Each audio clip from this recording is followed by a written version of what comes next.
Sérgio, obrigado a todos. Eu queria iniciar fazendo uma oração e depois a gente continua. Deus eterno, Pai, quero entrar na Tua presença junto com os meus irmãos e agradecer ao Senhor pelo trabalho que o Senhor tem feito por meio de homens e mulheres que o Senhor usou nesse período que a escola bíblica pôde transmitir conhecimento, gerar conexões e relacionamentos. Isso é muito especial. Pai, eu quero que o Senhor pedir ao Senhor para que o Senhor abençoe esse tempo que nós vamos passar juntos, falando sobre as missões mundiais e a teologia de missões das igrejas de Cristo internacionais. Eu oro, Pai, para que o Senhor nos ajude a entender o espírito, a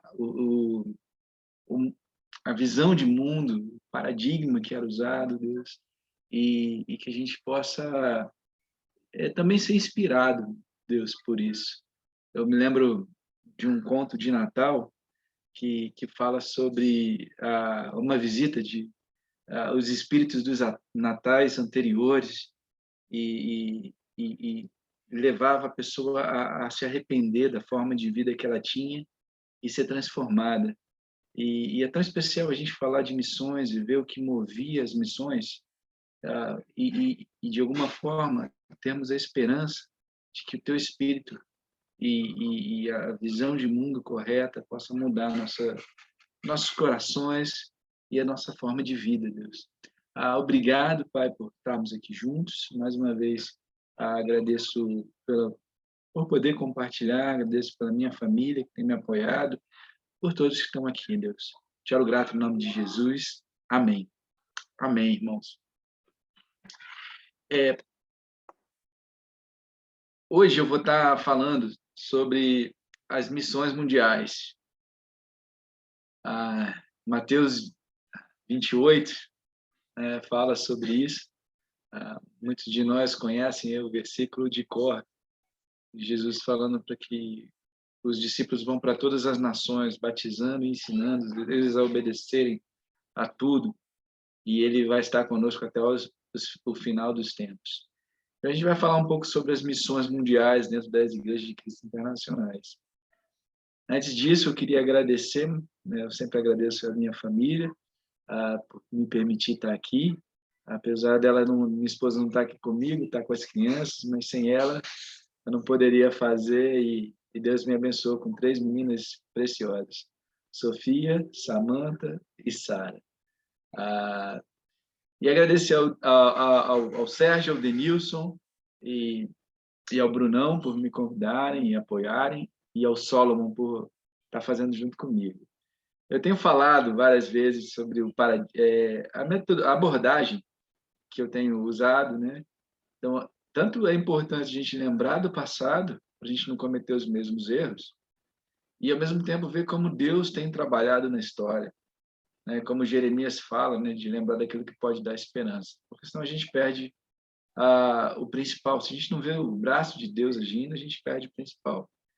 E eu tenho pedido perdão porque eu estou dentro do movimento, então é meio que difícil demais dizer para você que eu não sou influenciado por tudo que aconteceu. Então a minha forma de transmitir tem um pano de fundo, que é o que eu vivi nas igrejas de Cristo. Então peço perdão, não quer dizer que eu não vou falar das coisas boas e as coisas ruins, mas eu tenho um efeito. Existe um efeito sobre mim, tudo que aconteceu. Bom, tem um livro, né, que é A Missão Transformadora, de David Bosch, e ele faz eu vou falar aqui sobre a teologia missionária das igrejas de Cristo internacionais. Cristianismo é missionário por sua própria natureza ou ele nega a sua razão de ser? Cristianismo é missionário. No centro dos esforços missionários habita a crença de que o cristianismo incorpora certas verdades universais que devem ser proclamadas para o resto do mundo. Você vai anunciar alguma coisa porque você acredita que você tem uma verdade e que ela pode transformar as pessoas. Os cristãos ortodoxos, eles acreditam, né, que a missão ela tem no sentido ela tem a ideia de trazer salvação através de Cristo. Não é só uma missão dos cristãos, mas a missão também um trabalho de Deus, né, de trazer salvação a todos através de Jesus Cristo. E se você fizer uma pesquisa pela história missionária cristã, ela vai revelar que as atividades da igreja, né, com relação às missões, sempre têm sido guiadas por um paradigma. Paradigma pode ser considerado uma visão de mundo, pode ser considerado um mapa para você enxergar as coisas, é o que dirige os pensamentos. Então, se você faz uma pesquisa histórica sobre as questões missionárias, as atividades missionárias na igreja cristã, você vai ver que ela vai ser guiada por um paradigma teológico, por uma visão de mundo teológico. E a teologia de missões que o movimento expõe, ela determina um motivo, um objetivo, os agentes e os métodos. E eu vou falar um pouquinho mais sobre isso aqui adiante. É interessante, aqui é uma citação do livro do Bosch, que fala assim, nas ciências naturais, por exemplo, o novo paradigma geralmente substitui o antigo, definitiva e irreversivelmente. Depois da Revolução Newtoniana, simplesmente não é mais possível entender o universo nas categorias copérnicas, muito menos nas ptolomaicas. Na teologia, e por essa razão nas artes, os paradigmas antigos podem viver. Às vezes, pode-se até ter-se um reavivamento de um paradigma antigo, quase esquecido. Isso é evidenciado, entre outras coisas, pela redescoberta da carta de Paulo aos Romanos por Agostinho, no século IV, a redescoberta da carta de Romanos por Martim Lutero, no século XVI, e a redescoberta da carta aos Romanos por Karl Barth, no século XX. Então, o paradigma missionário das igrejas, dos movimentos, eles não são... Às vezes, você retoma um paradigma antigo. Nas ciências, eles são transformados por serem mudados, mas isso não acontece necessariamente na teologia missionária. E quais são os paradigmas que a Igreja de Cristo Internacional tem? A Igreja de Cristo Internacional, ela derivou a essência da sua teologia de missões do paradigma protestante, da reforma protestante. Algumas coisas desse paradigma são a ênfase na justificação pela fé. Nós estudamos a Bíblia com as pessoas e nós, geralmente, quando estudamos a Bíblia com alguém, a gente avalia se aquela pessoa tem ações que mostram o arrependimento dela. Nós vemos isso, mas nós entendemos que a salvação só acontece por conta do que Jesus fez por nós. E nenhuma ação de arrependimento, por mais intensa que ela seja, faz por merecer a salvação. Na verdade, é uma questão de cronologia. As nossas ações de arrependimento são uma resposta ao que Cristo fez por nós anteriormente. Nós não fazemos ações, não temos ações de fé para conquistar a salvação. Nós temos ações de fé em resposta àquilo que Jesus fez por nós. Então, é uma justificação pela fé. É claro que existe uma distinção entre o que um calvinista acredita e o que nós acreditamos, mas nós temos a ideia da justificação pela fé. A questão da inerente da pecaminosidade humana. O ser humano tem uma natureza humana pecaminosa inerentemente. A ideia da salvação individual ao invés da coletiva. O sacerdócio de todos os cristãos. E a autoridade da Bíblia na igreja, não a autoridade das instituições, mas o que a palavra de Deus fala. Então, nós, em essência, a teologia missionária das igrejas de Cristo internacionais se derivou, em boa parte, do paradigma protestante. Porém, a gente tem algo além.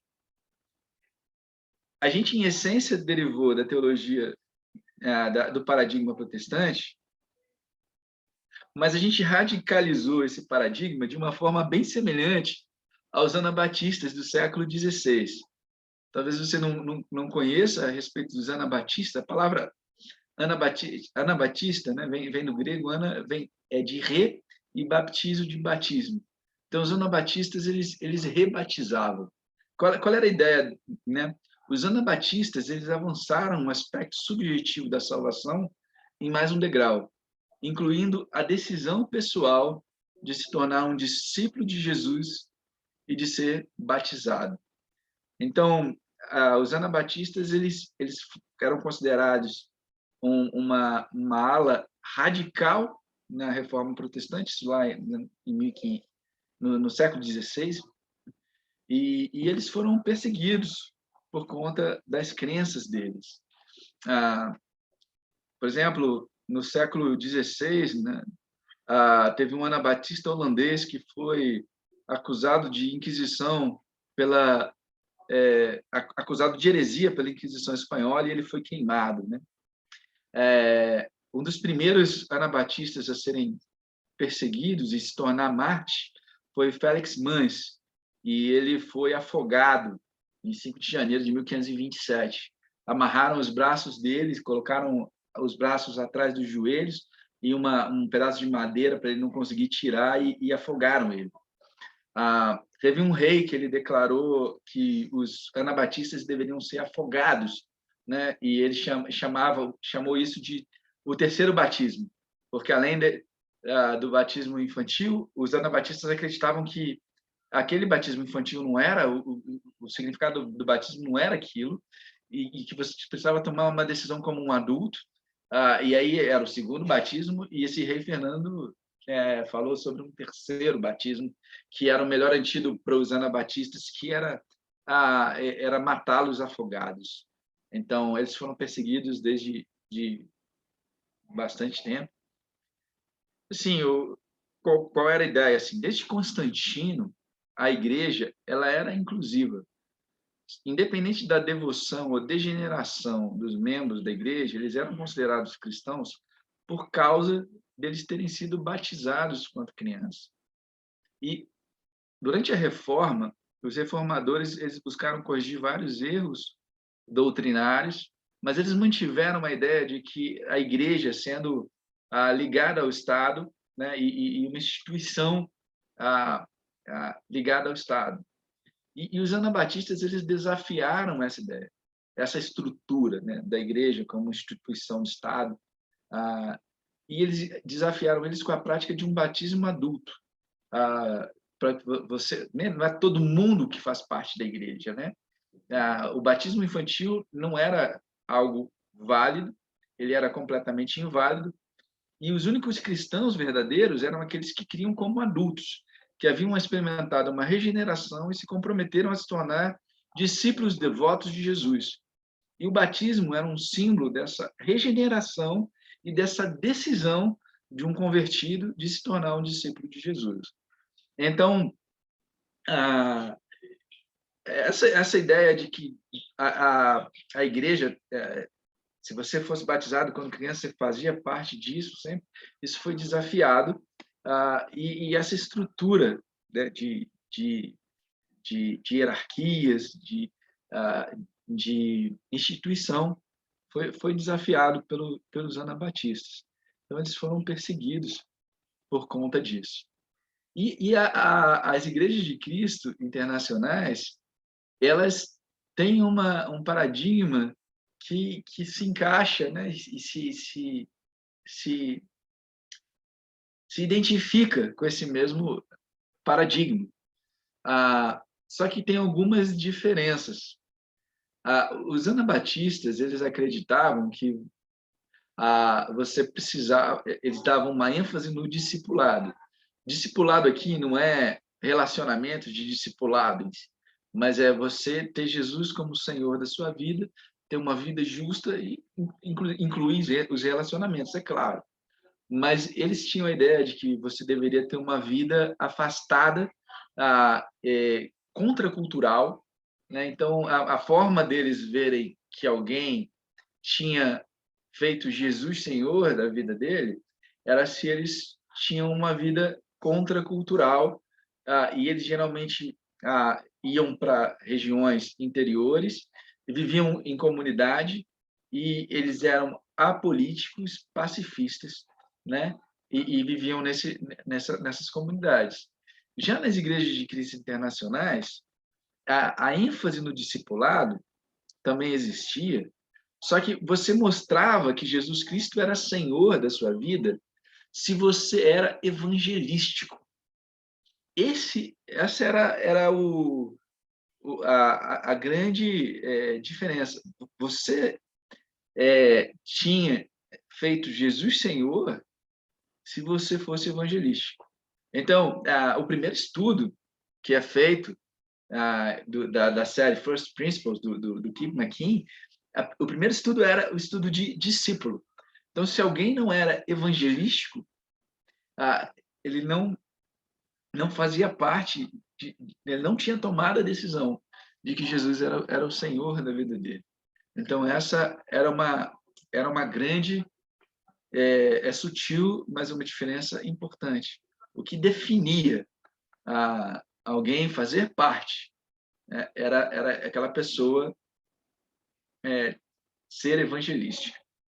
E uma coisa interessante é que, como os anabatistas entendiam que você precisava fazer um compromisso com Jesus e ser batizado, eles tinham um campo missionário em todas as outras igrejas. Ou seja, o verdadeiro, né, os únicos cristãos verdadeiros eram aqueles que criam como adultos e haviam experimentado uma regeneração.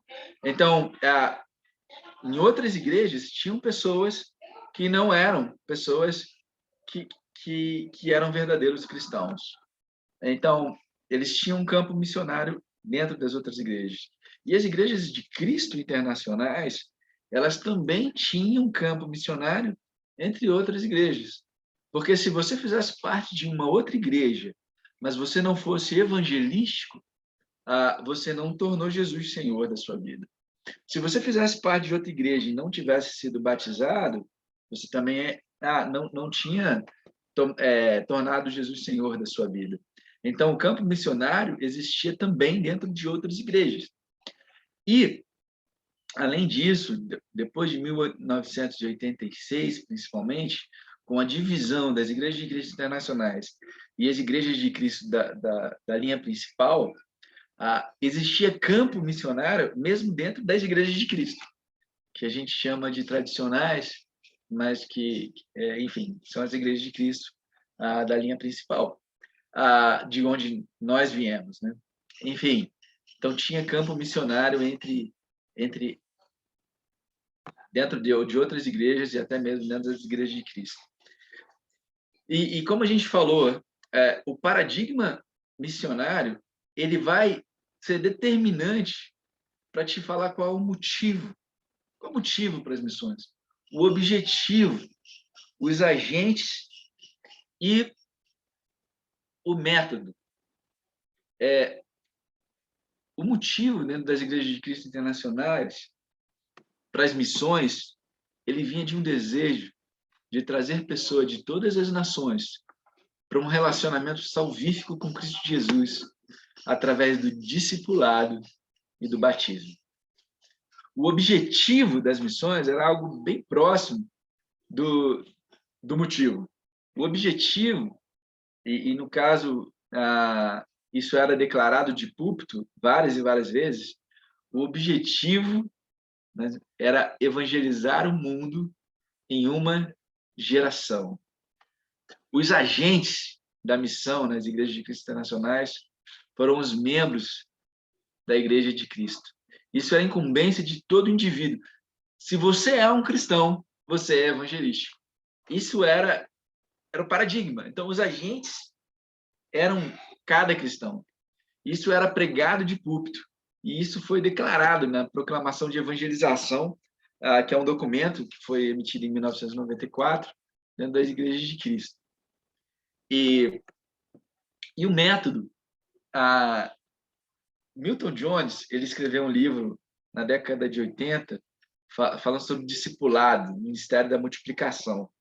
E ele faz uma comparação que todos nós, algum dia, já fizemos. Ele faz uma comparação entre uma progressão linear, que é você tem um pregador que se ele batiza a mesma quantidade de pessoas, ou a cada ano, ou a cada período, você vai ter ali, né, o efeito matemático de uma progressão linear. Você vai somando mais o mesmo valor a cada momento. No caso de uma progressão, de você ter o trabalho de discipular alguém, de você convidar alguém, ensinar tudo o que você aprendeu com aquela pessoa, e aquela pessoa ensinar outra, né? Isso era o efeito multiplicador, né? Do Ministério de Discipulados, né? Que era conhecido. Então, esse era o método, ou seja, você ensinava tudo para alguém, aí essa pessoa fazia isso, a mesma coisa com outra pessoa. Qual é a grande diferença disso para a ação de um pregador? É que um pregador sempre aumenta a mesma quantidade. Já no efeito do discipulado, se você ensina tudo, isso é multiplicativo. Então, em vez de você ter uma progressão aritmética, você tem uma progressão geométrica, ou seja, você está sempre multiplicando o valor, e você vai chegar, cada vez você vai, se você sempre dobra o valor, isso vai estar cada vez acelerando o seu crescimento, e nessa tabela aqui, que provavelmente você já fez estudando a Bíblia com alguém, você vê esse efeito. E na década de 80, né, em 1980, a população mundial era de cerca de 4,5 milhões de pessoas. Então, em 32 anos, ou seja, em uma geração, seria possível evangelizar o mundo em uma geração. Existia algumas coisas dentro das igrejas de Cristo interessantes. As igrejas de Cristo, elas não eram apolíticas como os anabatistas. Não que a igreja defendia um partido ou outro, mas ela não achava errado você influenciar pessoas em posições importantes que pudessem dar visibilidade para a igreja. Então, algumas vezes foram dados presentes para líderes, pessoas em cargos políticos, ou convites foram feitos. Por exemplo, uma vez o Philip Lamb deu uma Bíblia para um governador num evento. Uma vez foi feito um evento para dar um prêmio para uma pessoa influente numa área de ajuda social. Então, assim, as igrejas de Cristo não consideravam essas coisas ruins. Na verdade, elas achavam algo bom. E então era feito isso nas igrejas de Cristo. E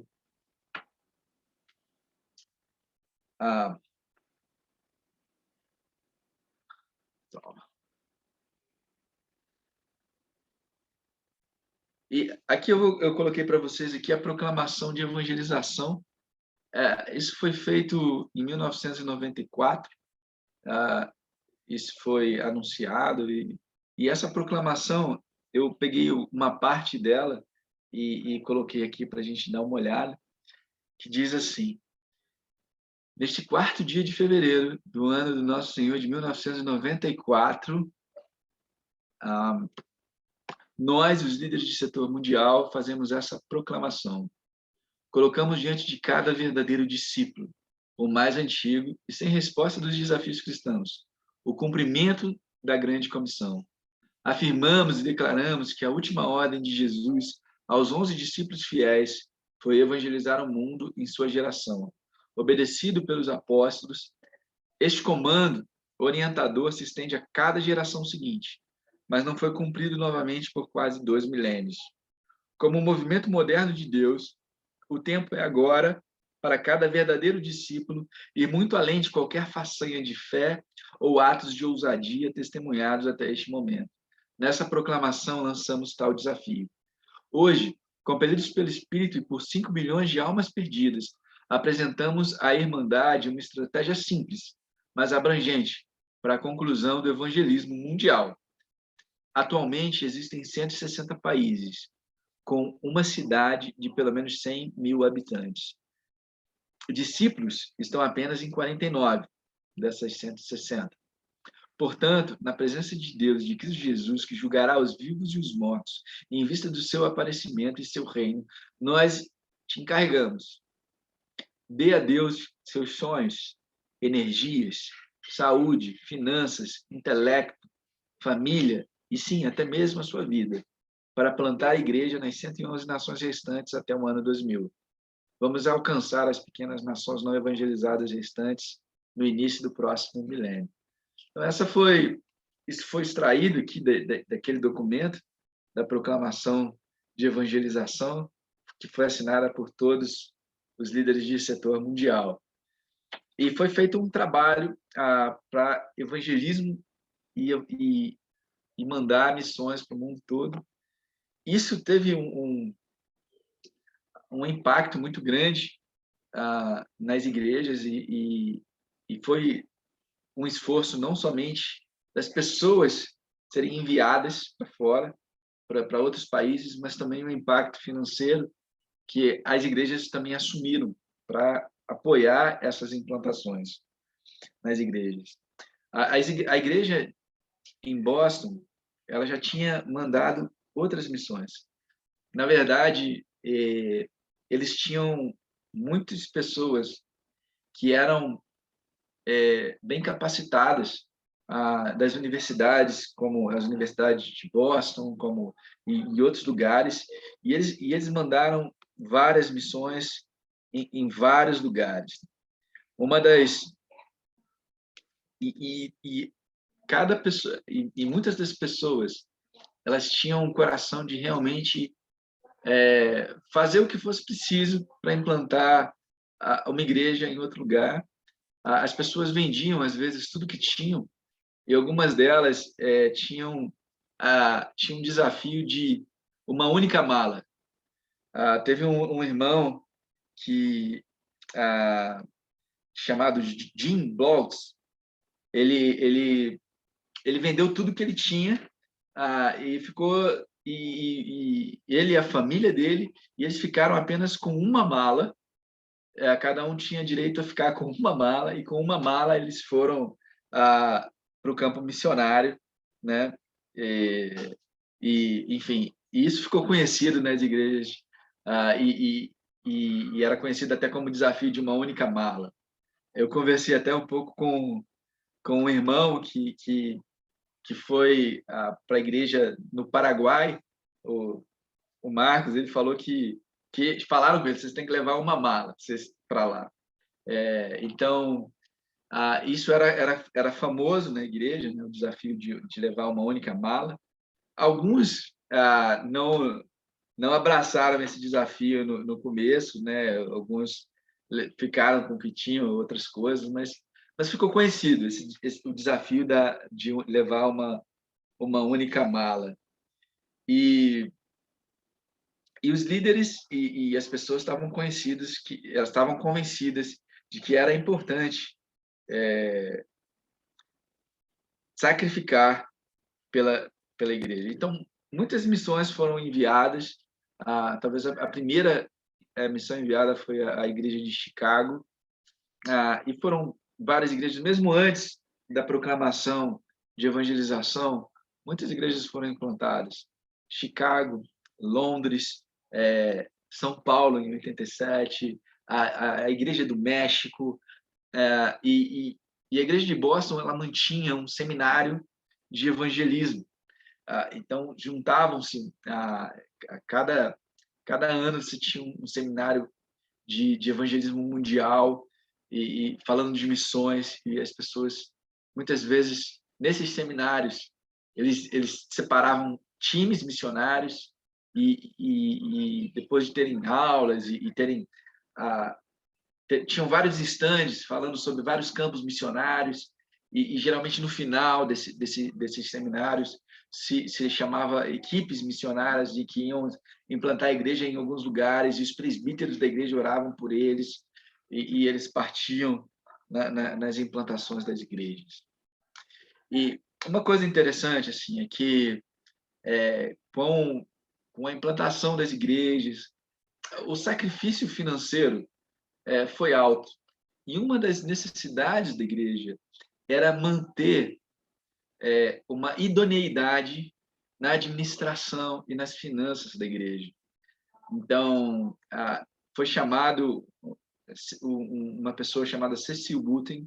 Ele foi um veterano da Segunda Guerra condecorado e que já tinha sido vice-presidente de uma grande corporação internacional, e ele se torna o líder dos administradores. Então, ele procurava evitar que tivesse qualquer escândalo financeiro. Então, uma prática que foi implementada na igreja era de trazer auditores externos para revisarem os registros financeiros da igreja regularmente. Então, isso era mantido. E uma das coisas que ele trabalhou foi desenvolver um modelo de um plano salarial para suprir as necessidades das famílias de diferentes números de filhos dependentes. Assim, às vezes as pessoas elas iam para as missões, mas elas não tinham um plano salarial, como que ia ser. Então, ele procurou cuidar dessas pessoas, eles terem um plano de saúde, um plano de aposentadoria. Mas, mesmo assim, muitas igrejas que foram crescendo, existia uma diferença socioeconômica muito grande, né? Uma diversidade grande nas igrejas, e isso fez com que levantasse uma tensão com relação aos salários dos ministros, que algumas igrejas as pessoas eram mais pobres, e se levantava uma questão: poxa, o ministro ganha tanto, tal. A verdade, sim, é que ninguém ficou rico servindo como ministro, mas essa tensão foi levantada. Uma das coisas que esse irmão fez foi pedir para uma empresa fazer uma avaliação dos salários, e isso aqui é um relatório que avaliou e que aprovou, né, e que elogiou a forma deles, do modelo salarial deles. Isso saiu no boletim das igrejas de Los Angeles, né? Isso aqui é de 1999, né? Então, ele fala sobre aquela escritura de 2 Coríntios 8, 21, né, que fala sobre ser justo não só aos olhos de Deus, mas também aos olhos dos homens, né? E, enfim, mas assim, ainda assim, mesmo com essa preocupação, algumas pessoas tinham até algumas ressalvas, algumas críticas com relação isso, com o tempo passando, com relação a quanto o Kip McKean recebia, onde ele morava, o valor que ele usava. Então, isso teve críticas, teve algumas críticas em relação a isso. Mas assim, mas foi feita essa avaliação e essa aprovação. O que é interessante é que em 1992 a igreja saiu numa matéria da Time, né, ah, sobre uma das igrejas que crescia, né, mantinha o rebanho, enfim, e uma das frases nessa reportagem foi: é uma igreja que não exibe nenhuma nova heresia exótica e que não é manchada por escândalos financeiros ou sexuais. Então, isso foi uma das frases, né, que foi usada nesse artigo. Agora, a verdade é assim, que com o tempo, não que foi um escândalo, mas tiveram dois líderes de setor mundial que foram infiéis no casamento, tiveram questões de fidelidade, e teve a filha de um líder de setor mundial que ficou grávida sem se casar. Então, enfim, a, a igreja teve suas questões, mas realmente sempre foi quase a, sempre teve uma boa idoneidade nessas questões, não foi, mas isso aconteceu, né? E assim, eu vou passar rapidamente aqui algumas das implantações e algumas histórias aqui. Eu não vou conseguir falar de tudo que aconteceu, mas eu vou falar de algumas poucas implantações. Uma das primeiras igrejas que foram implantadas foi a igreja de Chicago, que ela foi implantada em 1982. Ela foi liderada pelo Marty Fuqua e 50 outros discípulos vindos de ministérios universitários, né? E um grupo que já morava lá em Chicago, né?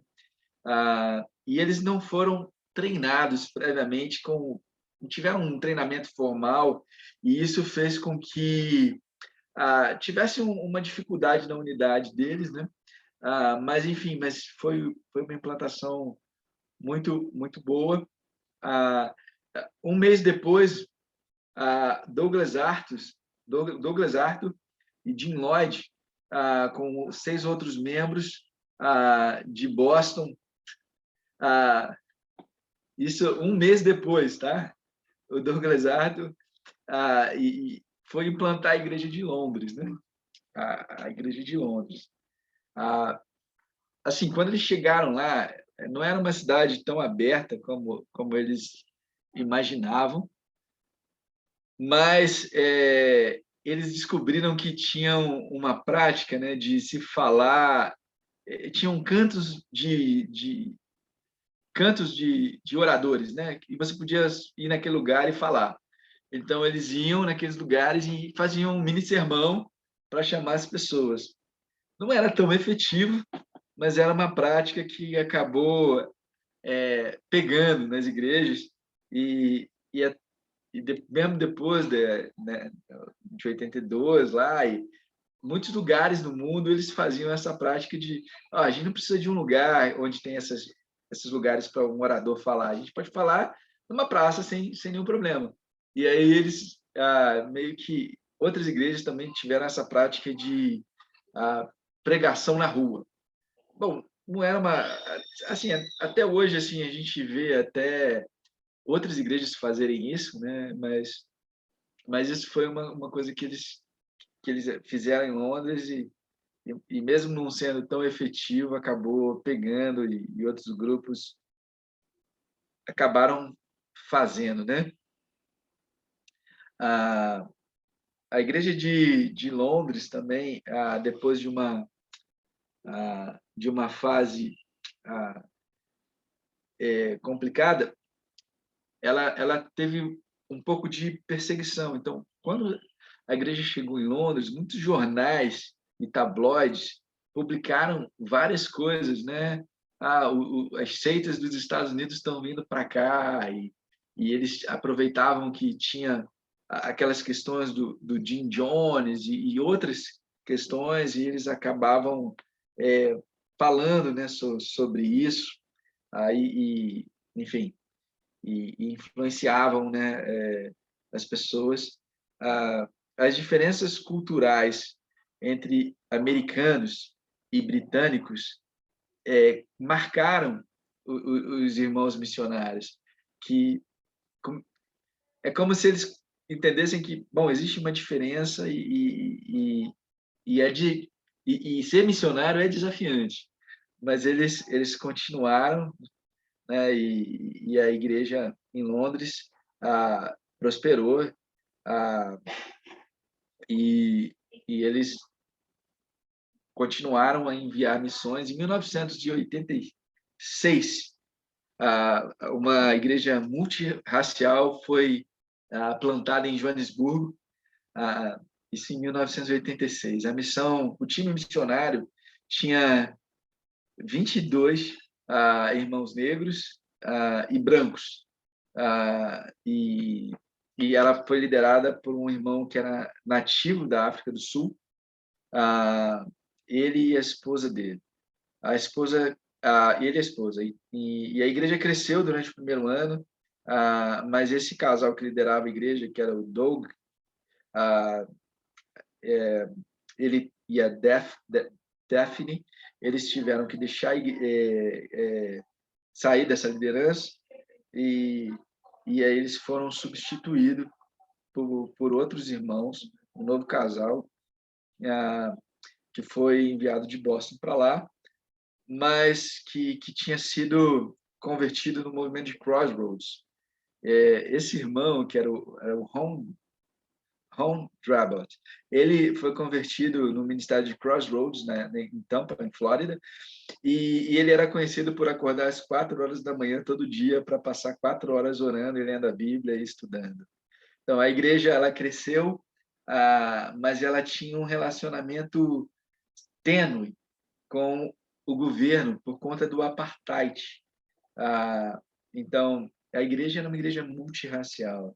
E uma vez grampearam, né, o telefone do evangelista da igreja. Então, o governo grampeou. E uma vez o Ron estava falando com alguém nos Estados Unidos e no meio da conversa aparece um oficial, né, falando, né, olha, eu sei, eu vou aí, vou prender você, fica aí que eu estou indo para aí, vou pegar você. E bom, ele ficou assustado, né, mas o que aconteceu é que a ameaça nunca foi cumprida e ele no dia seguinte os outros ministros até brincaram com ele, cuidado aí que estão chegando aí para te pegar depois da pregação, toma cuidado. Mas em Joanesburgo, muitos convertidos mostravam uma clara evidência de racismo. Tinham lá alguns brancos que vivem lá são chamados afrikaners, e tinha um afrikaner que era rico, que possuía assim uma grande companhia de construção, e ele falou, né, que ele não queria se tornar um membro da igreja porque a igreja permitia negros nos cultos, né?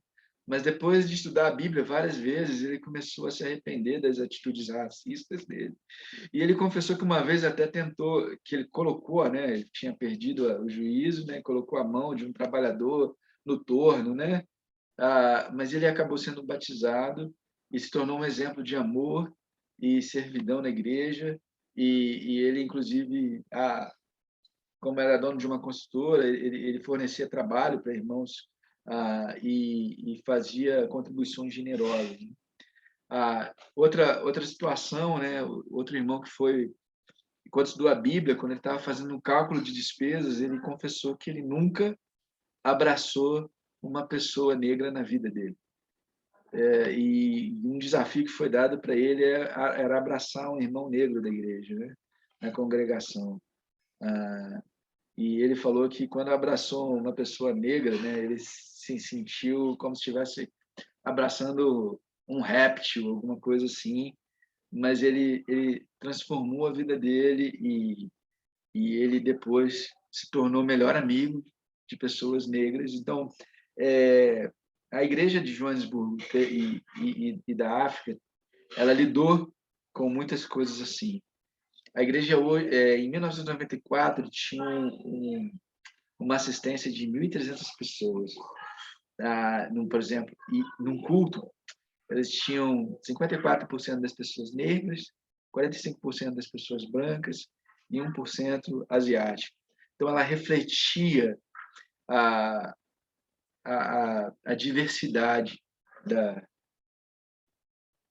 da comunidade, da igreja. O apartheid, né, ele terminou em 1994, mas ainda assim a igreja ainda tinha oposição de famílias, né, de grupos extremistas, né, que se opunham, né, aos encontros que eram interraciais, né. Então, mas a igreja cresceu, e as pessoas, teve uma pessoa que ele era de uma classe social alta e ele foi expulso da casa dele pelos pais, pela associação dele com negros, né? E aí ele saiu da casa dele e foi morar com negros. Enfim, essas coisas aconteceram, mas a igreja em Joanesburgo, até hoje, é uma igreja muito forte. Eu tive lá no 2019, e muito especial. A igreja na Índia, né, o time missionário para Mumbai chegou lá em setembro, 24 de setembro de 1986. Então, tinham várias pessoas lá e foram famílias com crianças. Tá? O time tinha 12 pessoas, né, lideradas pelo evangelista Jim Block, que foi convertido no MIT, né? Dan Allison, que foi anteriormente do evangelista de Crossroads, e tinha várias pessoas, tinham pessoas que tinham levado seus filhos, tal, mas o time tinha 12 pessoas e 9 crianças. E eles foram pegar a primeira vez, né, um trem em Mumbai. Depois de estarem lá, eles foram pegar o trem em Mumbai. Eu não sei se vocês sabem como é o trem lá, mas é uma loucura, né? As pessoas tumultuadas, uma em cima da outra, né? E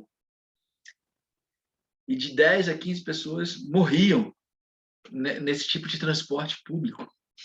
E um dos filhos de uma missionária, ele não conseguiu entrar no trem, ele ficou pendurado. E ele caiu e para ir para as rodas do trem. E o Dan Allison tentou puxar ele, acabou caindo do trem. E a mãe ficou desesperada. Meu filho morreu. Só que quando o Dan Allison pulou do trem e a criança estava indo em direção às rodas, ele conseguiu puxar a criança. Só que ele não sabia depois como ia encontrar o time missionário depois. E a mãe desesperada porque perdeu o filho. Para ela tinha perdido o filho dela. E à noite eles conseguiram se encontrar e a decisão de todo mundo era: vamos voltar para casa. E o Jim Block, ele tentou manter as emoções tranquilas e eles voltaram a si e continuaram a missão. E poucas pessoas eram convertidas, né? No começo, muitos indianos tinham medo de se tornar cristãos, porque na Índia os casamentos eram arranjados pelos pais. E como tinha pessoas de castas diferentes, e a igreja, você precisava se casar com um cristão e nem todo mundo apoiava o cristianismo. Na verdade, praticamente ninguém. As pessoas tinham medo de se tornarem cristãs porque elas tinham medo de não se casarem. Então, na igreja, eles começaram a praticar encontros de pessoas de castas semelhantes ah, e, e de proximidade, né? De, de morar próximo, e aconteciam os casamentos.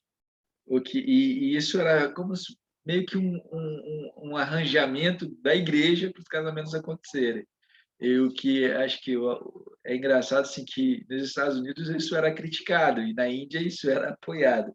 Era uma questão cultural. Os encontros na época, né, não podiam acontecer sozinhos, né? Uma mulher que era vista como um homem sozinha era considerada uma prostituta, né? Então acho que hoje é um pouco diferente, mas eles sempre saíam juntos, né? E assim, os casamentos foram bem desafiantes a terem aconselhamento para os casamentos, porque na cultura indiana existia a, a mulher no casamento, ela era entendida como para procriar, e o homem tinha prazer com prostitutas. Era essa a, a forma de pensar de muitas pessoas na Índia, né? E cerca de 80% das mulheres convertidas tinham sido violentadas por membros da família e geralmente tinham dificuldades de se adequarem num relacionamento de casamento. Muitos casais viviam em lugares que eram um único cômodo e eles dormiam junto com os filhos. Então, foi necessário ter criatividade, soluções criativas para lidar com as questões de casamento. Depois de um tempo, né, a igreja de Mumbai ter começado, um outro grupo vindo de Londres, liderado por Mark e Nadine Templer, começaram uma igreja também em Bangalore, que fica no sul da Índia. E, bom, a igreja em 1998 cresceu para 200 membros. Teve uma mulher na igreja de Bangalore que se converteu, foi batizada em 1989. E ela era espancada todo dia. E ela foi espancada todo dia por um ano pelo irmão dela, que era hindu, e pela mãe, por causa da decisão dela se tornar cristã. Às vezes eles usavam cintos e garrafas, mas ela foi batizada e ela se tornou até uma estagiária no ministério posteriormente.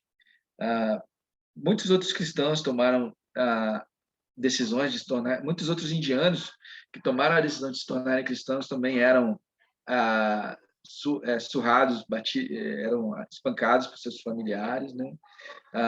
Enfim, tinha várias situações assim, mas no final do milênio, o número de igrejas na Índia chegou a 37. Teve a missão no Japão, entre eles estava a família do Eric Kim e o Frank e a Erika Kim tiveram nessa missão. Também o Jorge Gurganos, o Jorge Gurganos, ele tinha implantado uma igreja no Japão em 1949. Ele era das Igrejas de Cristo. E ele visitou, né, a igreja de Boston e ficou sabendo dos planos. E ele, mesmo sendo uma pessoa de idade, decidiu voltar para lá. Eles fizeram um tempo de treinamento para aprender o japonês e eles retomaram a igreja que o Jorge Gurganos tinha começado em 49, e ele tinha deixado a igreja com 150 pessoas, quando ele retornou tinha umas 15 pessoas, mas eles foram para lá. Depois do Jorge Gurganos, chegou também o Frank e a Erika Kim, e eles fizeram aquela reconstrução, né, de todo mundo ser totalmente comprometido e tal, e a igreja foi crescendo. A igreja chegou a 900 membros em 88. Ela foi considerada uma das igrejas que mais cresceu no Japão. Eles tiveram que comprar um lugar novo para eles se reunirem por coincidência, a igreja ficava num lugar que o governo queria comprar. Então, o governo deu uma grande quantidade de dinheiro para eles saírem do lugar, e eles, com aquele dinheiro, compraram um lugar para ter uma igreja maior, né? Enfim, várias coincidências. Bom, a, a igreja do Japão ela cresceu bastante, inclusive um general foi batizado. Ah, e, bom, a igreja do México, estava comentando uma coisa interessante. A igreja do México, quando ela começou, ela cresceu bastante, mas os líderes da igreja ficaram no país ilegalmente. Eles foram com visto de turista para 6 meses e continuaram lá. E aí depois eles ficaram preocupados com isso para resolver, mas foi uma igreja também que cresceu muito. Bom, a igreja no Cairo, na Tailândia, na Jordânia, no Oriente Médio, foram várias igrejas, né, implantadas. Em Hong Kong, o Scott e a Lynn Green implantaram a igreja lá. Bom, eles sofreram muita perseguição lá também. As igrejas eram, tanto no Oriente Médio quanto em Hong Kong, elas não eram dadas onde elas ficavam, as informações, por conta de perseguição. Na China, uma vez prenderam todos os membros da igreja, né? E mandaram todos os missionários para casa, né? Foram deportados, né? E depois que todos os missionários foram mandados embora, um líder local se tornou o evangelista lá, e a polícia prendeu ele, levou ele para um campo de concentração, bateu nele, botou ele para viver em condições ruins, e ele depois foi largado com roupa de prisão comunitária na rua. E aí os cristãos encontraram ele, cuidaram dele, levaram ele para o hospital. Ele serve a igreja até hoje, né? Eu não sei se ele ainda é vivo, mas até a época que eu li, ele servia a igreja, mas ele teve sequelas por conta do que ele passou na prisão chinesa. Tem uma história da igreja de Moscou. As igrejas de Moscou cresceram também muito. Eu já tô terminando, pessoal. Mas tem uma história que o Andy Fleming foi o cara que foi plantar. Ele era filho de um canadense rico, né? E ele tinha um desejo missionário muito forte. Ele quando viajou para Moscou, ele até decidiu abdicar de grande parte da herança dele para apoiar as missões. E tem uma história do Andy Flanagan que, assim, eu acho que é interessante. Ele foi atrás de uma pessoa, de uma pessoa pobre e que vivia bebendo, e ele foi na casa dele para evangelizar essa pessoa, e aquela pessoa ofereceu um café para ele, e ele, não querendo fazer um desgosto, né, para a pessoa, ele tomou o café e pegou o café assim, né, e falou, compartilhou a fé com aquela pessoa. E só que tinha uma barata enorme dentro do copo de café. E ele tomou o café com a barata mesmo, para não causar um constrangimento para a pessoa. E as antenas da barata tocavam assim dele, e ele tomou o café. Mas depois ele convidou as pessoas que eram vizinhas dele. Esse homem não se tornou cristão, mas 10 dos vizinhos dele foram batizados. O Andy Fleming foi um dos que começaram a missão lá em Moscou. E as igrejas de Moscou cresceram muito. Talvez dos crescimentos mais impressionantes foi em Moscou.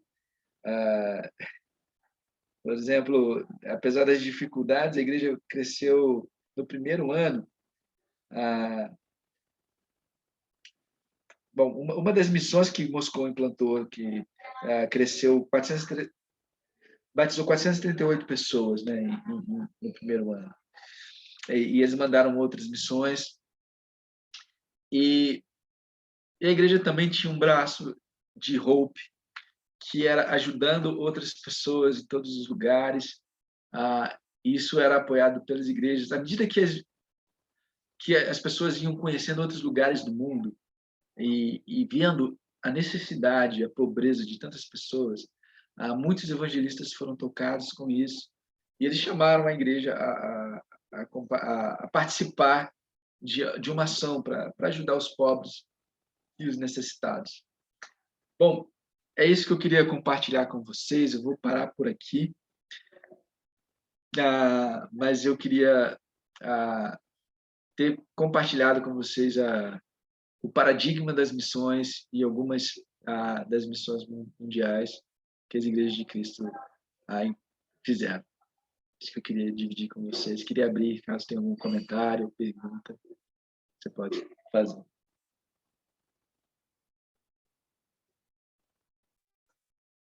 Denilson.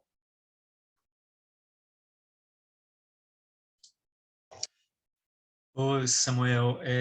Eu queria falar logo agora de início, né? E, na verdade, agradecer muito você, o Solomon. Eu tenho falado, né, sobre isso com alguns irmãos, mas eu acredito que nesse final de 2021, né, nessa última série da Escola Bíblica aqui, vocês contribuíram para deixar para a gente um grande legado, né? Que está gravado, né? A gente pode revisitar, né? Quando quisermos, né? Irmãos que não conseguiram acompanhar a Escola Bíblica, mas eu quero, de fato, agradecer vocês, né? Vocês dois, pelo esforço, a dedicação, imagino as horas de leitura, né? De pesquisa, e, em especial, o que você colocou, né? No início de cada aula, primeiro a honestidade, né? Com que vocês dois trataram, né? Do tema, que é precioso para a gente e ao mesmo tempo sensível, né? Porque é a nossa história, e eu acho que vocês realmente fizeram isso com muita honestidade, colocando os aspectos inspiradores, né? E colocando os aspectos ruins, né? Até pecaminosos, e ajudando a gente a registrar, ou a relembrar, ou a conhecer coisas que a gente nem conhecia, né? Ao longo da história. E até mesmo no reconhecimento, né, de que você está falando como alguém de dentro, né, você não consegue, obviamente, ter uma visão de fora, né, para relatar essa história. Então, esse aspecto da honestidade, né, eu acho fundamental, assim, quando a gente vai tratar especialmente de um tema como esse. E a esperança, né, que tudo isso traz. Eu realmente acredito nisso, né, que a gente lidando bem com o nosso passado, né, estando em paz, com o arrependimento naquilo que é necessário, com o aprendizado, né, naquilo que a bagagem da história nos traz, a gente pode viver um presente, né, de uma forma mais plena, e a gente pode olhar para o futuro com esperança e planejar esse futuro, sonhar com esse futuro com esperança, com tudo que Deus tem nos dado, né, abundantemente, e nos abençoado tanto. Então, eu acho que essa série, né, para mim, pessoalmente, marca bastante, né, essas coisas. Eu quero, de início aqui, deixar esse agradecimento tanto para você quanto para o Salomão, tá bom? Obrigado. Amém. Obrigado, Denilson.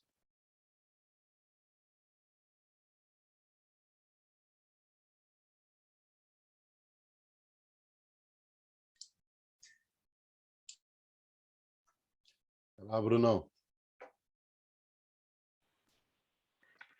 Bom, quero agradecer muito também, viu, Samuca? Obrigado, Solomon, por essa série maravilhosa. Realmente ela nos provoca muitas emoções, né? Faz nos relembrar de experiências, tanto positivas quanto negativas.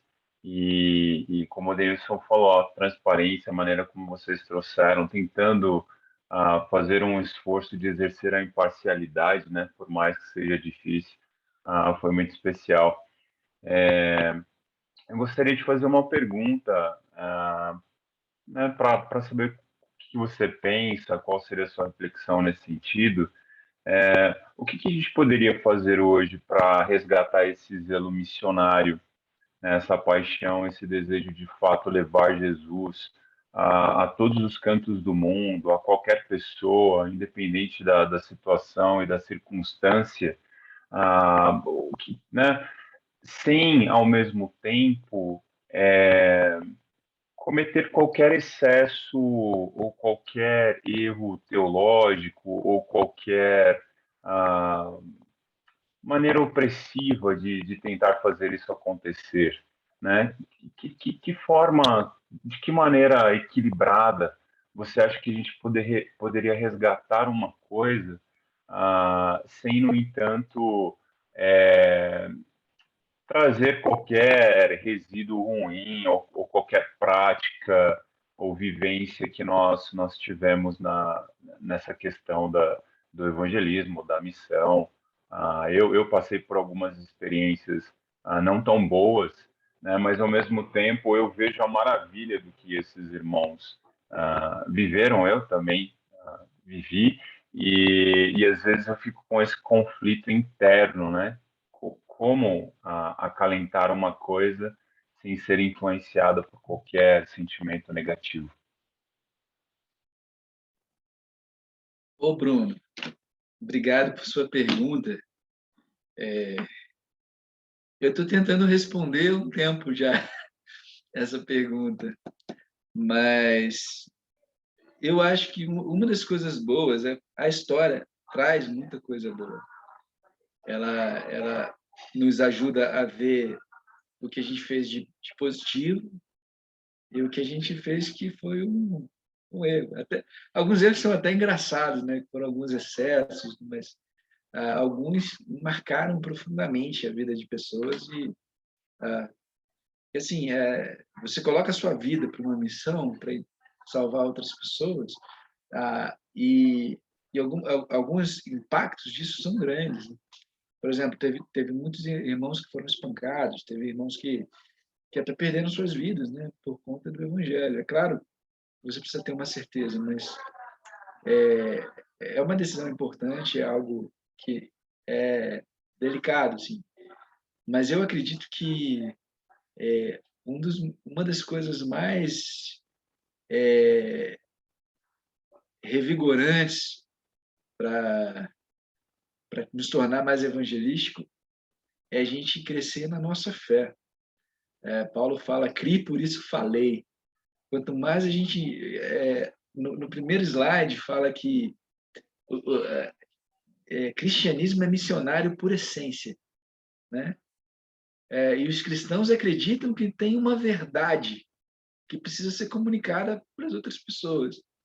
Então, quanto mais a sua fé é alimentada, eu acredito que mais a gente vai falar. Só que eu também acredito que isso não pode ser fabricado. Isso é uma obra do Espírito Santo de Deus, né, na vida das pessoas. E aí, assim, às vezes, a gente não é pela fé que muita gente faz muita coisa, é pela conformidade ao movimento no qual ela está inserida. Aí existem receios de o que o outro vai pensar se eu não fizer isso, se na minha comunidade todos fazem assim. Se eu não for naquela missão, se eu não entregar isso para meus bens, e aí assim o motivo se torna errado. Então a fé e o motivo de Deus tem que estar no centro. Mas assim, eu acho que eu não respondi a sua pergunta, mas são só algumas reflexões que eu faço. E eu te agradeço, meu irmão, se você tiver algumas outras ideias e reflexões, quero ouvi-las também. Muito obrigado, Samuca. Tereza Fernandes. Oi, eu quero agradecer. Muito obrigada, Samuel, Salomão, obrigada à Escola Bíblica, Denilson, Bruno, Sérgio e todos aí que compartilharam ao longo de todo o ano. Muito, muito obrigada. Eu só tenho que agradecer e eu quero falar para vocês que hoje, depois de todos esses anos, eu me sinto muito honrada de poder ter participado de toda essa história. teve momentos que eu falava, ai, Deus não está aqui. Ai, meu Deus, isso não é de Deus. Ai, o que é isso? É gente maluca. Ai, e eu no meio, né? Mas a paixão, eu nunca vi a paixão que as pessoas tinham falando sobre Cristo e a paixão do evangelismo, eu nunca tinha visto. Isso contamina, né? Então, eu só tenho a agradecer. Todas as grandes histórias tiveram coisas difíceis e essa é a nossa história. E a gente tem que ser agradecido e orgulhoso pela nossa história, mesmo todas as dores. E olha que eu posso falar de dores, viu? Mas hoje elas são cicatrizes super fechadas, não doem. E você lembrando, eu lembro das coisas boas. E os erros estão aí para a gente aprender e não fazer mais. Muito, muito obrigada, viu? Eu amei, eu fico emocionada, eu estou emocionada desde quando começou essa série. Vocês fecharam com chave de ouro. Obrigada, viu, irmãos? Amo vocês muito, muito. Obrigada. Amém. Denilson, você ergueu a mão, você ia falar novamente, é isso? Sim, aproveitar que hoje é a última do ano, né? Eu preciso aproveitar as oportunidades, Sérgio. É muito legal ver a Tereza, né, falando essas coisas aí, eu me sinto super animado com isso também. Mas, na verdade, eu queria retomar a pergunta do Bruno, né, que eu acho bastante legal, assim, sobre o zelo missionário, né, o espírito de evangelismo, e eu concordo plenamente com o comentário do Samuel, e eu acho que isso realmente é o fundamento, né?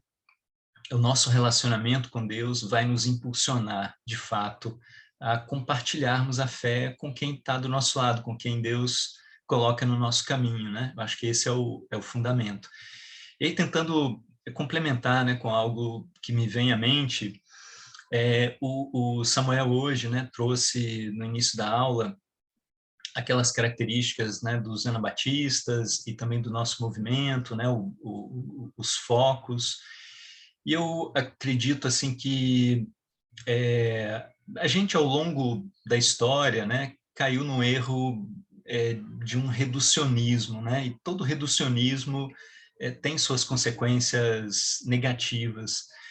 E a gente particularmente viveu essa história, né, que a coisa era muito reducionista no sentido do foco no evangelismo. E isso trouxe coisas boas e trouxe também coisas ruins. Eu acho que hoje a gente vive a possibilidade, né, pelo menos, ou o ambiente de algo mais plural e talvez mais próximo da realidade da Bíblia, né, com ensino, com pastoreio, e a gente, sem dúvida, não pode esquecer das missões, né, e do evangelismo.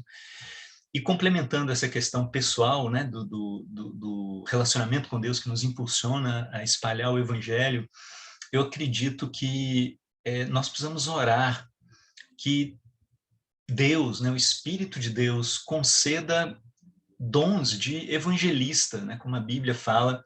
E eu não estou falando aqui do cargo, né, que a gente tem de evangelista, mas eu estou falando do dom espiritual, né, de irmãos e irmãs cheias e cheios do Espírito Santo, que inspiram a comunidade a qual eles pertencem a espalhar o evangelho com toda a intensidade, com todo o coração, e a sonhar com missões, né, a disponibilizar suas vidas para ir, né, para algum lugar, né, ou de alguma forma espalhar o evangelho aonde é carente, né, dessa mensagem.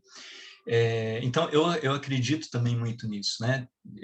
Do Espírito de Deus levantando irmãos e irmãs que vão nos inspirar nesses empreendimentos, né? Missionários e evangelísticos, a partir da própria igreja local. Então, só esse comentário assim, que me vem à mente, né? A partir da pergunta muito instigante aí que o Bruno deixou, né? Mas obrigado, é isso. Clementina? Obrigada, irmãos. Filhão. Quero muito agradecer, viu? Muito agradecer mesmo, Samuel, ao Solomon, por tudo que vocês nos ensinaram até aqui, né? Eu fiquei assim, muito grata de ver esse movimento, né, de restauração que não começou nem hoje, nem conosco, né? E nós estamos aqui, fazemos parte, né, desse movimento. Mas uma coisa assim que eu lembro que o Solomon estava, quando ele começou a contar a história e tal, ele falou de um dos pregadores que, durante a vida cristã dele, acho que foram cerca de 30 mil pessoas foram convertidas durante a vida dele, né? Pela atuação dele, pela pregação dele. Aquilo me deixou assim, falei assim, Deus, que poder é esse, né? Que atua na vida de um homem, né? E podendo conhecer mais assim sobre a nossa igreja, precisamente, eu fiquei muito grata, né? Porque especialmente nessa questão do Kip McKean, porque ele sempre foi uma sombra que influenciou, né, a minha vida, o meu andar e tal, influenciou o nosso setor, nossa igreja aqui no leste, o setor Arthur Alvim, que vocês devem saber muito bem, né, das feridas que causaram por lá. E hoje, né, por tudo que vocês trouxeram, então, o meu sentimento com relação até a ele mesmo muda, né, da questão do desprezo, da indiferença, para uma admiração, né, de saber que ele, no tempo dele, da maneira dele, foi também tocado, sim, por Deus, né, para nos alcançar, né? Hoje Deus nos traz para uma outra maturidade, um novo tempo e tal. Mas olhar para a vida dessas pessoas, cara, que deixam tudo, que vão e que anunciam a mensagem de Cristo, isso é muito comovente, isso é demais comovente, né? E eu acredito que, de verdade, é o plano que Deus tem para nós, né? De não se calar, né? Acho que está nisso o segredo. Eu queria compartilhar com vocês que a gente tem estudado a Bíblia com uma menina aqui na Zona Leste, e ela é incrível, porque assim, cada vez que você vai estudar com ela, está com uma, com duas, com três, com quatro, com cinco. A semana inteira a gente só tem estudado com amigas dessa menina, né? E a gente vê o Espírito assim, tocando, mas ela não consegue se calar. Sabe quando a pessoa não consegue se calar a respeito de Cristo? Ela fala para todo mundo, para todo mundo. Parece aquela mulher samaritana, sabe? Então a gente vê o poder de Deus agindo assim, anunciando. Então eu penso muito como ele fez com aquele homem que salvou 30 mil pessoas, né? E eu tenho orado para que Deus me use assim, sabe? Essa é a minha vontade. Deus, olha, estamos aí. Agora não tem muito assim de ficar enganado com a ilusão do mundo, né? Mas o meu desejo é ser usado e poder tocar a vida das pessoas. Quero muito agradecer, Samuel, muito agradecer ao Solomon e todos vocês, né, que contribuem aqui com os seus pensamentos e as suas experiências, viu, irmãos? Muito obrigado mesmo, viu? Deus seja louvado e glorificado na nossa vida. E obrigada, viu? Amém, Clementina. Obrigado. Um comentário que eu ia fazer interessante. Algumas pessoas em vida, às vezes, é especial a gente ver o que Deus faz durante a nossa vida. Mas algumas pessoas, às vezes, deixam coisas mesmo depois delas irem. Tem alguns escritores e pastores, né, e ministros do Evangelho que depois da morte deles influenciaram mais pessoas do que durante a própria vida deles, né? Mas se a gente mantém nosso relacionamento com Deus firme, a nossa vida vai fazer diferença nesse mundo por causa dele. Eu acredito nisso. Amém. Sueli? Obrigada.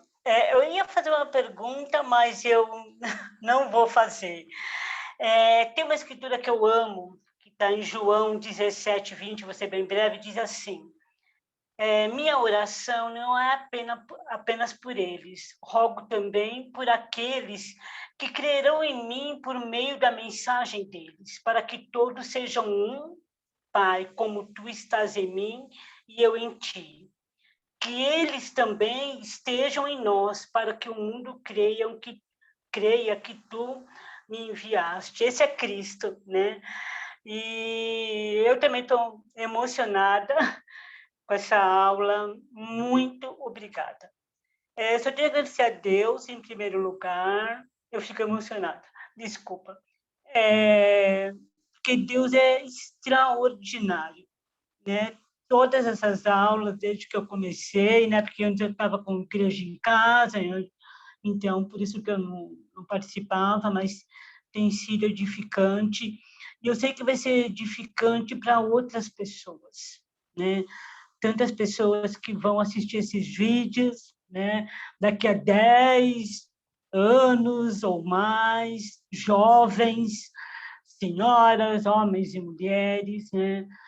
Que vão assistir essas aulas, eu tenho convicção, e Cristo estava orando por nós, né? Tudo que aconteceu, Deus não perdeu o controle de nada, como não perdeu o controle da pandemia, e eu sei que Deus está no controle, então quero muito agradecer Sérgio, Bruno, Denilson, Salomão, agora Samuel e todos os que deram a aula e todos os que estão participando, e que Deus esteja à frente das nossas vidas, né? Ele quer usar realmente a vida de cada um de nós nos seus bairros, com seus vizinhos, e com as nossas famílias. Nesse final de ano, eu me lembro, nesse tempo de reino da igreja, que todo ano era preparado, para quem é mais antigo como eu, era preparado pela nossa igreja, todos os dias do mês de dezembro, para quem ia viajar, para quem ficasse em São Paulo, eram preparado aulas com zelo. Nossa, eu compartilho isso com quem não conheceu, era preparado aulas para a gente. Então, assim, Deus, ele tem trabalhado, ele tem nos amado, e ele quer que a gente passe isso para outras pessoas que não têm a mesma oportunidade, né? Então, muito obrigada, que Deus, em nome de Jesus Cristo, continue abençoando vocês, cada um de vocês, seja na Bahia, no Rio, aqui em São Paulo, em Goiânia, em Brasília, e em Ribeirão Preto, em São José do Rio Preto, em todo o nosso país, né? E se eu esqueci alguma cidade, desculpa, mas que Deus abençoe vocês casados, solteiros, os jovens, os universitários. Deus quer usar cada um de vocês. E eu só tenho a agradecer. Essas são minhas palavras, né? Muito obrigada. Foi tudo muito excelente. Obrigada por tudo que vocês prepararam. Obrigada. Bem, obrigado, Sueli. Francis. Obrigada. Bom, eu queria primeiro agradecer, porque assim, a escola bíblica para mim foi um presente na pandemia, assim, nesses anos. Eu acho que aqui é uma semente de Deus, assim, para mim tem sido maravilhoso. Então, eu queria muito agradecer essa iniciativa de vocês, né, que Bruno, Sérgio Ricardo, os que estão aí por trás, os bastidores. Queria muito agradecer a liderança de vocês, coração. Eu sei que dá muito trabalho você fazer uma escola bíblica, né, o que está por trás do trabalho. Então, eu queria muito agradecer. E, em especial, eu queria muito agradecer o Denilson, porque assim, a aula que ele deu, aquela série sobre as conversas de despedida, cada vez que eu volto, que eu leio, eu tiro algo novo. E eu fico emocionada.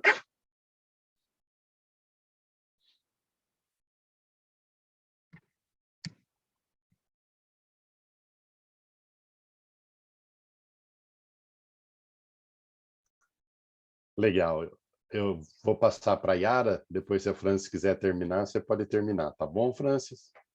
Tá. Yara, tá fechado o microfone. Obrigado, Sérgio.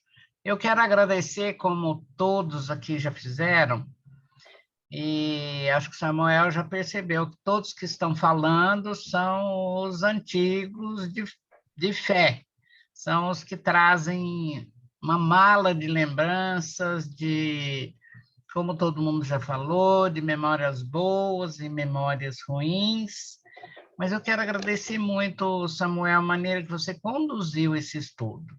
Você não deixou que transparecesse o que foi bom ou o que foi ruim.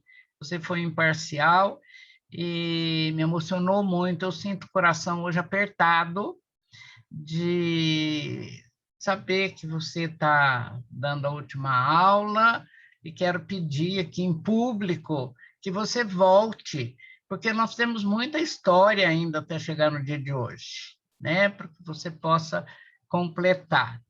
Mas foi excelente e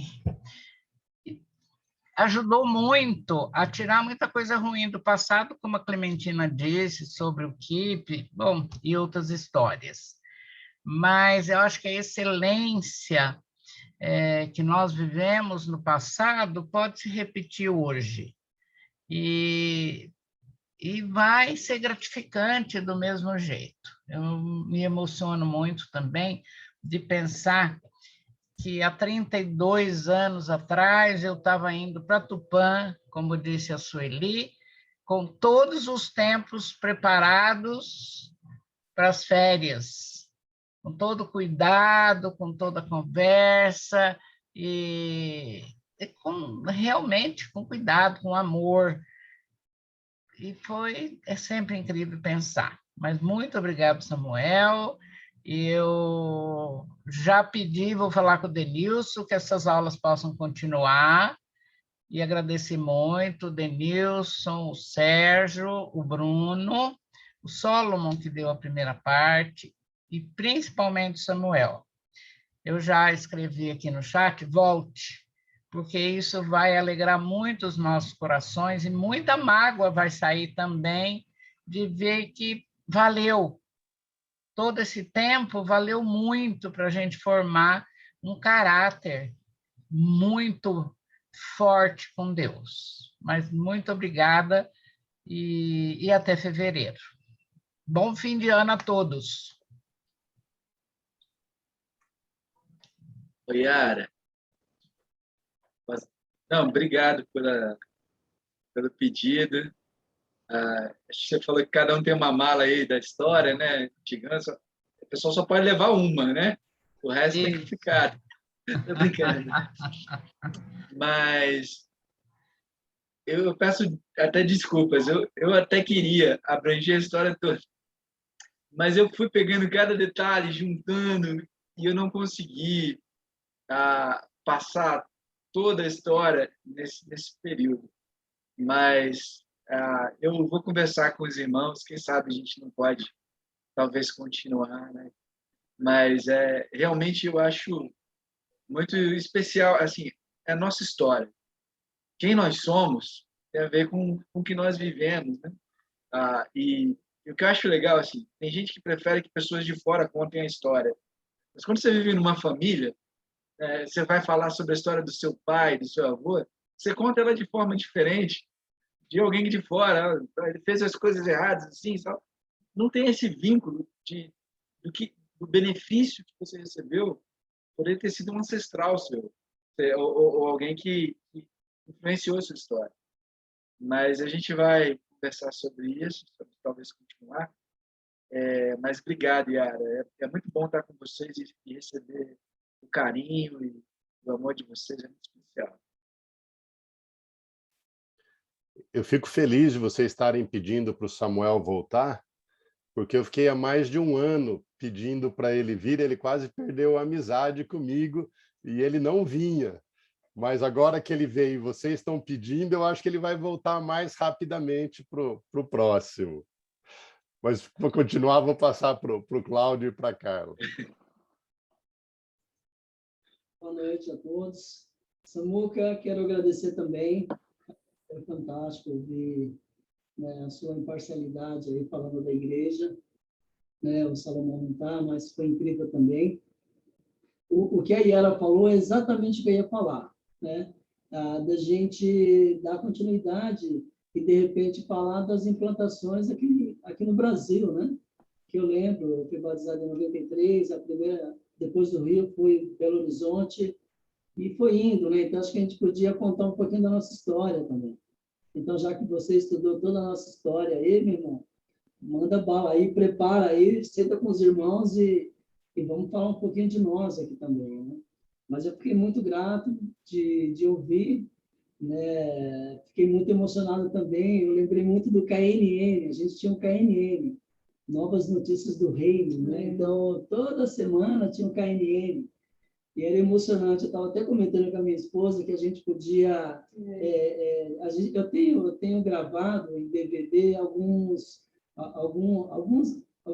filmes que a gente tinha, né? Então, eu tenho A Cruz, eu tenho Para Onde, Senhor? Eu falei, pô, a gente podia passar esses vídeos também para encorajar os irmãos, tal, porque foi um desses vídeos que me trouxeram para a igreja, me quebraram, né? Então, assim, aí eu comentando com ela essa semana, falei, pô, a gente podia reviver algumas coisas. E você me fez reviver algumas coisas que eu vivi no passado. Então, muito agradecido. E uma escritura que me veio em mente foi 1 Samuel 7:12, que fala: Então Samuel pegou uma pedra e a ergueu entre Mizpá e Sem, e deu-lhe o nome de Ebenezer, dizendo: Até aqui o Senhor nos ajudou. Então, é fato, até aqui Deus tem nos ajudado, né?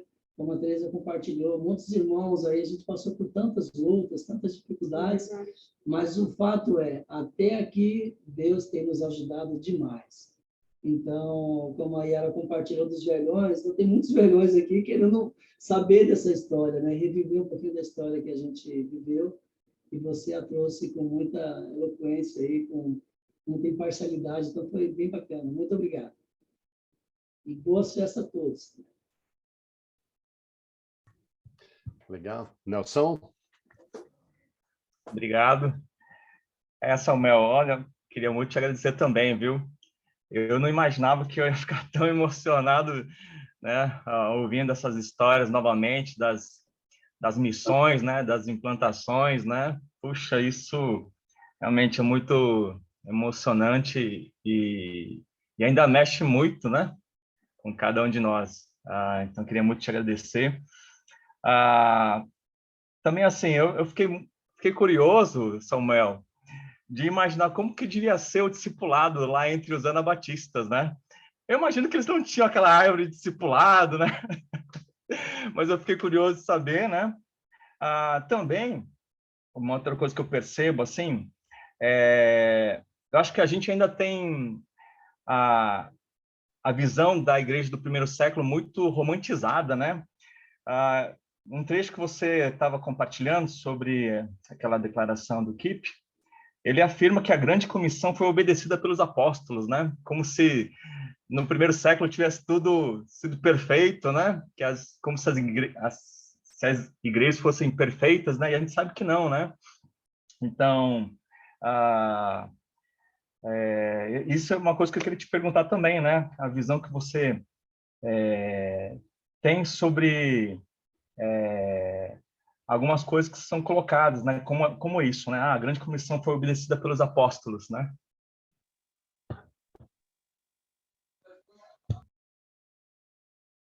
Ô, Nelson, obrigado aí pela pergunta. Então, os anabatistas, eu não sei se eles tinham discipulado. Essa ideia de relacionamentos mais íntimos, elas tiveram, eu acho, assim, na minha percepção, elas tiveram duas vertentes. Uma vertente foi aquela ideia de que nós necessitamos de relacionamentos. É uma palavra grega, alelon, que é de uns aos outros. O Tom Jones até escreve um livro sobre isso, que a vida relacional dos cristãos era uma coisa muito intensa, desde o primeiro século. Então, uma das linhas era essa vertente. Nós precisamos de relacionamentos. O cristianismo é um esporte de equipe, não é um esporte solo. Então, a gente precisa. E aí tem várias passagens de por que nós precisamos. Encorajar uns aos outros, confessar os pecados uns aos outros, né? Enfim, tem tantas coisas que a gente precisa dos outros, carregar os fardos pesados dos outros. Então, a gente precisa uns dos outros. E existe uma outra linha, que também trabalha essa questão dos relacionamentos, que é você transformar pessoas também mais parecidas com Jesus, que é o propósito, mas como uma forma de pastorear, e às vezes isso pode ter uma aplicação não tão boa, porque você acaba tendo aquela pirâmide de relacionamentos, né, aquela rede, né, e aí quem está embaixo às vezes vai falar do pecado dele, mas quem está em cima às vezes não vai falar do pecado, não vai lidar com o coração, enfim, isso pode acontecer, não quer dizer que sempre vai acontecer, mas é uma vertente assim, mais de uma é como conduzir o povo e a outra é o povo precisa de relacionamento, né? Então acho que são duas vertentes. Não que não se possa conduzir, mas essa outra ela é um pouco mais perigosa. Os anabatistas, eu acho que eles não tinham essa ideia. O discipulado para eles era a ideia de que Jesus é Senhor. Eles tinham que abandonar tudo e um encorajava o outro sem ter uma estrutura específica de relacionamento. Pelo menos eu não, pelo que eu li a respeito deles, eu não vi nada específico sobre esse assunto. E quando o Kip fala na declaração que foi cumprido pelos apóstolos, se eu não me engano, Colossenses 6, ele fala que todo mundo da época recebeu a mensagem. Então, o que ele quis dizer é que naquela geração todo mundo foi evangelizado, todo mundo teve a oportunidade de ouvir a mensagem, né? Então acho que era isso que ele quis dizer como a igreja, os apóstolos fizeram isso, depois ninguém mais, né? Então acho que era isso que ele estava querendo se referir, né?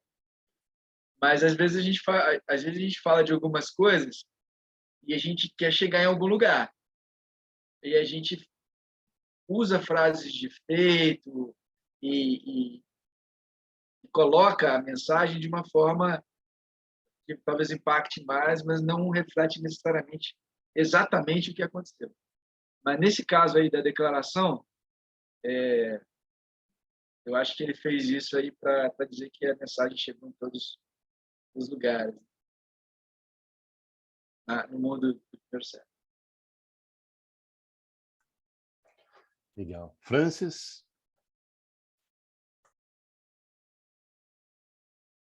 Obrigada. Então, só fechando as conversas de despedida, Denilson, eu acho que deve ter várias, né? Porque deve ter várias outras. Então, ainda dá mais uma série aí para 2022.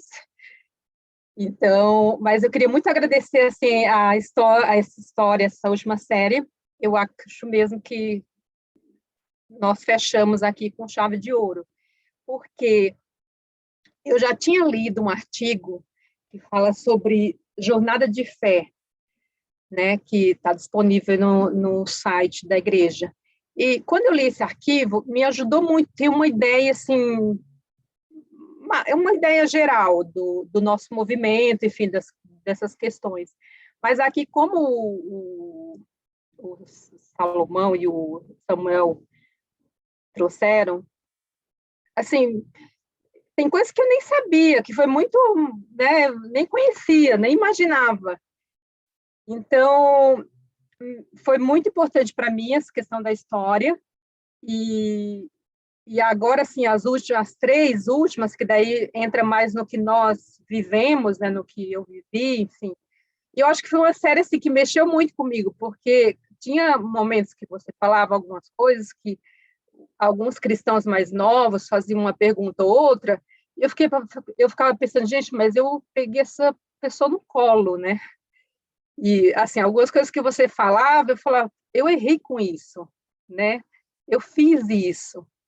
Então, assim, é difícil quando você conta a história, quando você toca na parte que você percebe que você errou, né? Então, eu acho que isso é dolorido, porque você percebe, não, ali eu errei. Mas eu acho que é muito bacana quando o que você falou sobre, tipo, até libertador, até a gente mesmo está contando nossa história, né? Porque parece que é um negócio que sempre a gente deixava outra pessoa contar, e parece que era um negócio que a gente queria meio que esconder. Eu acho que quando você traz a história, pronto, é isso. E nossa história, ela não é feita só de bons capítulos, né? Tem os capítulos que não são tão bacanas assim. E aí, quando eu olho para o saldo de tudo isso, eu fico vendo aqui, por exemplo, nessa sala.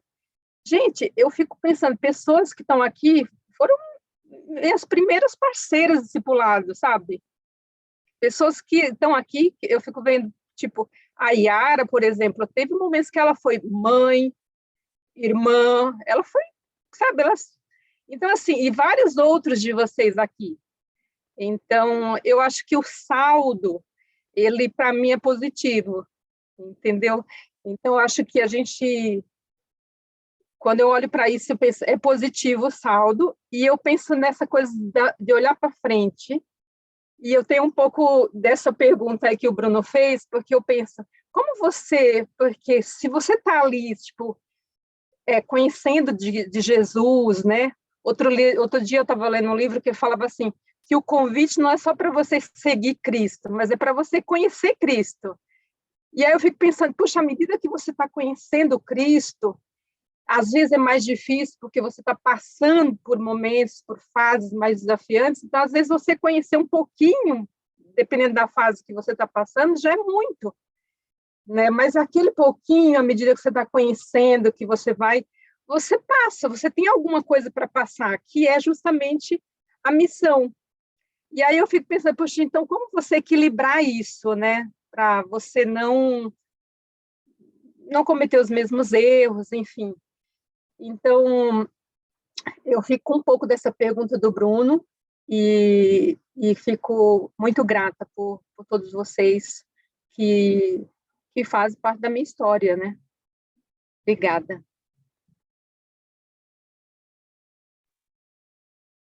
Amém.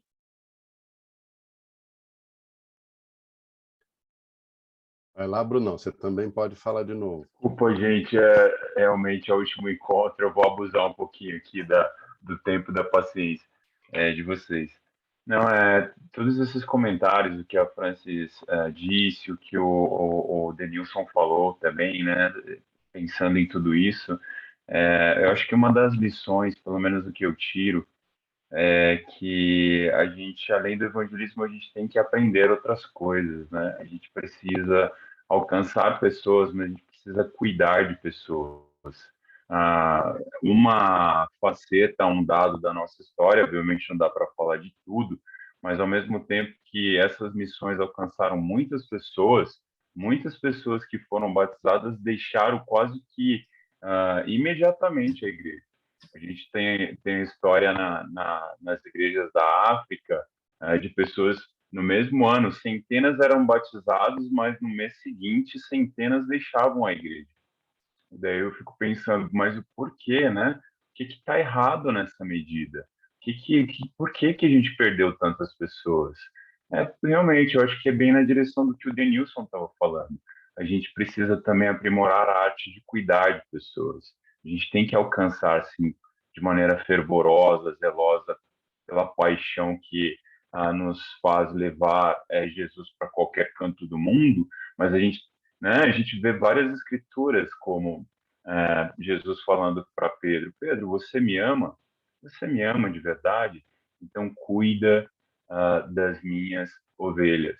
A gente vê outras passagens em Hebreus também, né? O escritor dizendo, Deus ele vai se recordar do que vocês fizeram, porque vocês amaram aqueles que são os cristãos, cuidaram daqueles que fazem parte da família da fé, e em inúmeras passagens a gente vê esse chamado de Deus também, para que a gente cuide da igreja, né? Então, enfim, assim, eu fico muito feliz, porque eu acho que a gente está aprendendo, é importante o evangelista, é importante o presbítero, são importantes dons diferentes para essa liderança, para que a gente olhe para todos os lados, para que a gente se proteja, mas a gente avance também, né? Então, eu fico muito feliz assim, de poder refletir tudo isso e agradeço muito pelos comentários de vocês. Obrigado.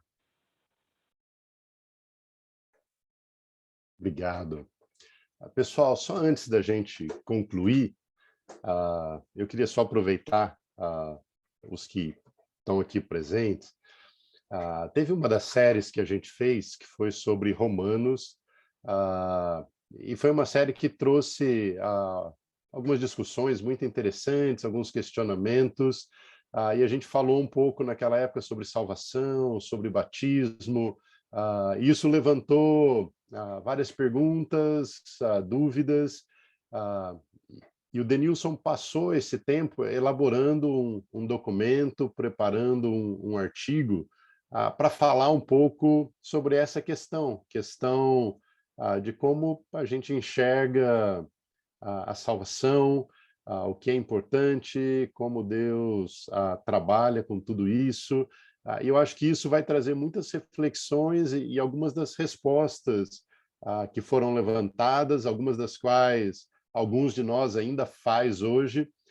Então, esse documento, só para vocês saberem, vai estar disponível, já está disponível ali no site do Ministério, para quem ainda não conhece, é tudo junto, né? ministérioensino.cj2.org, que é o site onde você tem acesso para vir aqui para a Escola Bíblica, onde estão todas as nossas séries já gravadas, e ali também tem alguns documentos. Então, esse documento está lá. Eu queria encorajar você a conhecê-lo, a ler, se esse é um assunto que te interessa. Então, ele está lá disponível. A outra coisa, só lembrar, eu falei no início, não sei se todos ouviram, a gente está terminando o ano hoje com essa série, e a gente volta no dia 9 de fevereiro. A gente retoma a Escola Bíblica no dia 9, então se você tem a sua agenda aí, já marca na quarta-feira do dia 9, a gente começa mais uma série. Aí eu queria só terminar realmente agradecendo muito o Samuel por todo esse trabalho. É impressionante quando a gente faz parte da história, mas às vezes a gente ouve ela sendo contada e vendo alguns aspectos que são levantados, de fato, nos faz também olhar com outros olhos para algumas coisas, né? E eu acho incrível como, pelo fato de ser história, a gente tem fatos, a gente tem alguns nomes que são relevantes, que aparecem, mas é incrível como Deus usou pessoas que talvez a gente nem nunca vai ouvir o nome, talvez nunca vai estar aí registrado, e que às vezes fez uma diferença incrível na vida, nas nossas vidas, né? Então, Deus vai usando, é a mão dele que vai conduzindo toda essa história, e às vezes parece transparente para muitos de nós, né? Mas eu fico muito tocado em saber que nesse caminho todo Deus foi usando as pessoas porque ele tinha um propósito de ir nos alcançando, né? Então isso é para mim muito especial, mas eu queria muito agradecer a Samuel e Salomão. Eu sei que foi um trabalho incrível, tantos dados, tantas reflexões, isso nos provoca pensamentos, emoções, como a gente falou, e eu espero que isso realmente nos ajude a repensar coisas, e se a gente vai cometer erros, que sejam novos, né? Que a gente não faça mais os mesmos, né? Mas que isso realmente sirva de inspiração para a gente olhar para frente com Deus, né? Então, eu queria muito agradecer essa jornada toda, a caminhada com vocês. Eu sei que muitos de vocês têm participado aí de quase todas as séries. A gente fica muito feliz por ver que isso pode estar sendo útil de alguma maneira, e a gente espera poder continuar juntos no ano que vem, nos encorajando, aprendendo mais sobre Deus, aprendendo mais sobre a Bíblia, que isso de fato nos ajude a conhecer mais a Deus e poder segui-lo de uma forma fiel, alegre, com entendimento mais amplo e muito gratos. Então, irmãos, muito obrigado, desejo aí um ótimo Natal, um ótimo final de ano e que a gente siga em frente aí. Muito obrigado a todos.